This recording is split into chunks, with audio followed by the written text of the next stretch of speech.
চাঁদাবাজকে চাঁদাবাজ, দখলদারকে দখলদার। যে সিন্ডিকেট চালায় সে সিন্ডিকেট, যে কালো টাকার ব্যবসা করে, মাদকের ব্যবসা করে, সে কালো হাতের একজন। প্রত্যেককেই তার যে পরিচয়, সেই পরিচয় আমরা সবার সামনে তুলে ধরব। জনগণের ক্ষমতায়নের নামে আমরা শুধুমাত্র নেতাদের ক্ষমতায়ন দেখেছি। আমরা মনে করি আগামীর আমাদের যে স্বপ্নের বাংলাদেশ, সেখানে জনগণের অধিকারকে, চাওয়াকে প্রাধান্য দিয়ে যদি আমরা নতুন বাংলাদেশ গড়তে চাই, তাহলে আমাদের জনগণের কাছে ছুটে যেতে হবে। 24শে জুলাইয়ের পরে এই প্রথম যে জুলাই এসেছে, 25শে জুলাই, সেই জুলাইয়ে আমরা সেই পথ বেছে নিয়েছি। এই জুলাই মাসে আমরা এনসিপির কেন্দ্রীয় নেতৃবৃন্দ বাংলাদেশের 64 জেলায় পদযাত্রায় বের হয়েছি।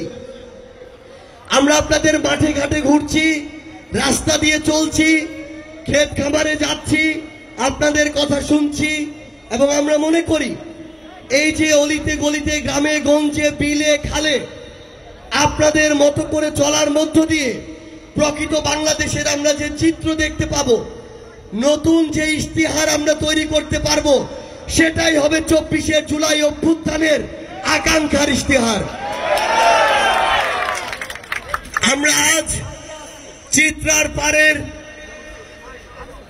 এই সুন্দর সাজানো গোছানো নড়াইলে ছোট্ট শহরে এসে উপস্থিত হয়েছি।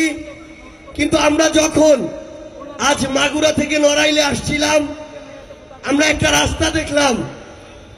এটা কোনোদিন একটা জেলা থেকে আরেকটা জেলার সংযোগ সড়ক হতে পারে না। একটা রাস্তার এত বিধ্বস্ত অবস্থা, মনে হয় এখানে গাজার যুদ্ধ হয়েছে।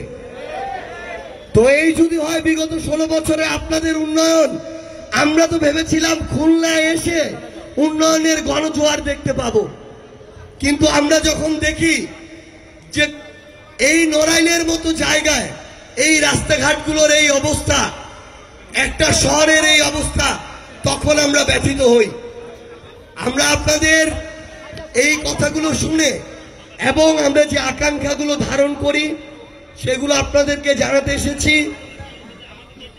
আমরা আগামীতে ঐক্যবদ্ধভাবে সাদাকে সাদা, কালোকে কালো, চাঁদাবাজকে চাঁদাবাজ, দখলদারকে দখলদার। যে সিন্ডিকেট চালায় সে সিন্ডিকেট, যে কালো টাকার ব্যবসা করে, মাদকের ব্যবসা করে, সে কালো হাতের একজন। প্রত্যেককেই তার যে পরিচয়, সেই পরিচয় আমরা সবার সামনে তুলে ধরব।